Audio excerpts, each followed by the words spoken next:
Friends, again in this lecture, we want to discuss Plato's theory of imitation, Plato's objection against the poets and poetry. And for proving his point, he has given us another theory of mimesis or theory of imitation. The concept of mimesis is actually introduced by Plato in book number 10 of the Republic. Let me put it here. You find this in book number 10 in the Republic. This is the title of his book. In this Republic, you find his theory of mimesis. Right. Now, Plato believed in the philosophy of absolute.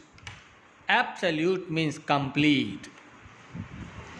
According to this theory, this created world is an imperfect imitation of the divine or the idea. Okay? I repeat it again. Plato believed in the theory of absolute. And according to this theory, the world in which we are living is an imperfection copy. It is an imperfect copy of the divine or the idea. Now, let's try to understand these things. Like Plato said that the world in which we are living, okay, this is the world in which we are living. Who created this world? This world is created by Almighty God. God created this world in which we are living. And Plato, as a philosopher, believed that this world is unreal. This world is unreal. The buildings that I see with my eyes, the people whom I see with my eyes, the trees, the mountains, the roads, the hospitals, the colleges, the schools, everything in this world is unreal. Why? Because when God created this world, actually this world is a copy. Copy of what? Copy of the idea of the world lying in the God's mind. Let me explain this point. When God wanted to create this world, He first of all thought about this world, that I want to create this kind of mountains, these kinds of rivers, this kind of forest, this kind of human beings. Okay? So in his mind, in God's mind, first of all, one world was created. In God's mind, one world was already created, and that was the idea. The idea of the world in the God's mind was first created. That was the original idea. And then God created this world by copying this idea. You understand? So this world is nothing but a copy of the idea of the world lying in the God's mind. This is not the original world. This world is a copy. Copy of what? Copy of the idea of the world lying in the God's mind. So we are not living in a real world. We are living in an unreal world. This world is unreal. Now, where are the poets? The poets are living in this world. Okay? The poets are living in this world, which is an unreal world. The poets themselves are also unreal. Why? Because the poets are created by God. So poets are living in an unreal world, and poets themselves are unreal people. And when the poets create their own world, that is the world of poetry. Why? Because what do the poets do? The poets are observing the people, the life, the society in this world, and they try to reflect the same kind of world in their world of poetry.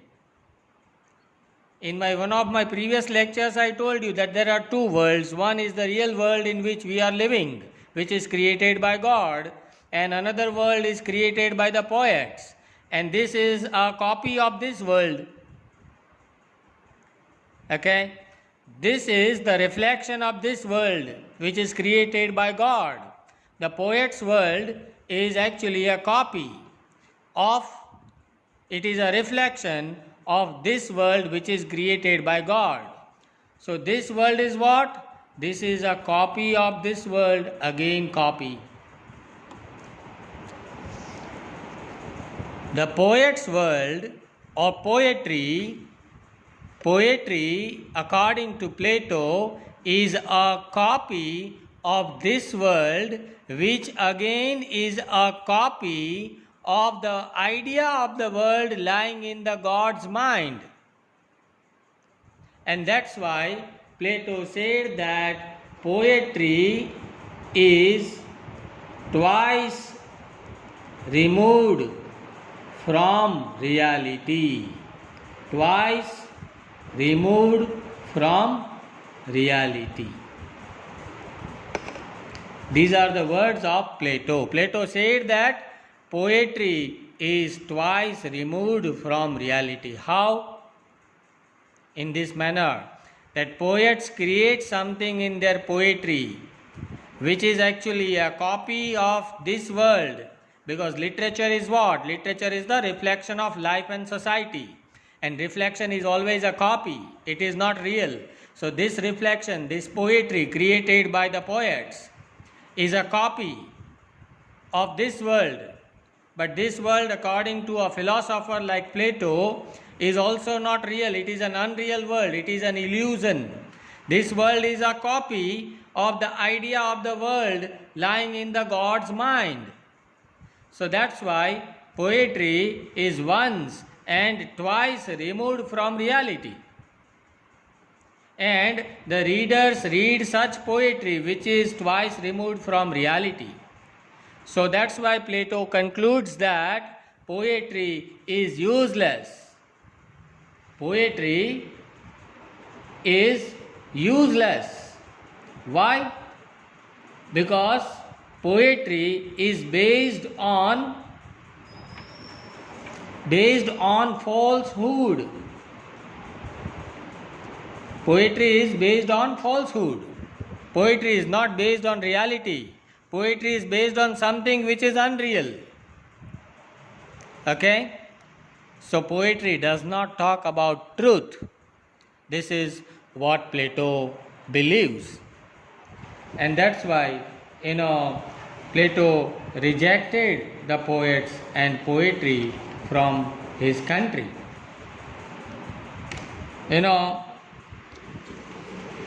Even Plato goes to the extent of saying that the world, this world,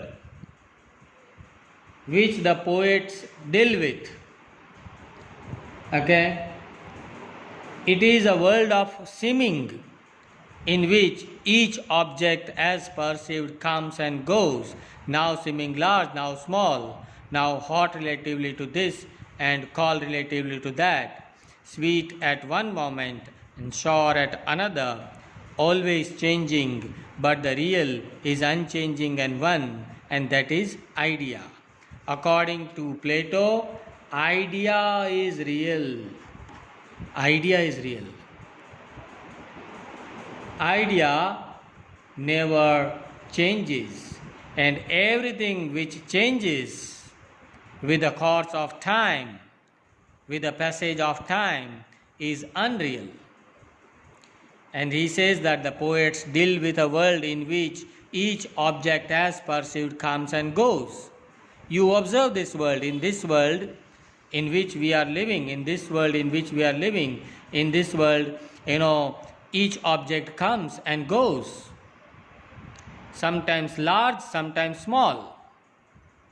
The tree which you can see, which is a huge tree, was a small plant before 3 years, 2 years. So sometimes small and sometimes large. Cold relatively to this and hot relatively to this. Sweet at one moment and sour at another. This world is what kind of a world? This world is sweet sometimes and sometimes hot, sometimes sour. This world is always changing, and real is always unchanging. This world is changing world. This world is a dynamic world, and that is why Plato concludes that something which is changing, something which is dynamic, is not real. What is real? The real is idea. Idea is real. And where is the idea? The idea is here in the God's mind. So God is the reality. Everything else in this world, which we think as real world, is actually an illusion. Illusion means Maya, Brahm. This is not real. This world in which we are living is an illusion. Okay? And poetry deals with this illusory world. That's why, Plato rejected the poets and poetry. Poetry, according to Plato, is twice removed from reality. Poetry does not talk about reality. Poetry talks about useless things. Poetry is based on falsehood. Okay? And that's why Plato rejected the poets and poetry from his country. Now the question is, why Plato became an enemy of all the poets in his country? The reason was, in those times, Plato found that the poetry which was written was highly immoral poetry. As I told you in one of my lectures, that gods were presented as revengeful, gods were presented as lustful, gods were presented as cruel people. That's why Plato was a moralist and he was a philosopher, he was a lover of God. He cannot tolerate these things. He could not tolerate these things, and that's why he prepared this theory of inspiration and theory of imitation to object against the poets and poetry. Plato was against the poets and poetry, but that doesn't mean that he did not allow all poets. He did allow some of the poets who were writing moralistic poetry. Right? He allowed those poets who were writing moral poetry, who were presenting gods and goddesses as moral people, moral characters in their poetry. Okay? So at the end of this lecture, Plato was not against the poets and poetry. In short, you can say Plato was against the immoral poetry which was written by some of the poets in his times. So, friends, here we end up the discussion on Plato. If you have any doubts, any query, any questions, feel free to contact me. Thank you. In the next lecture, we will discuss Aristotle. Thank you.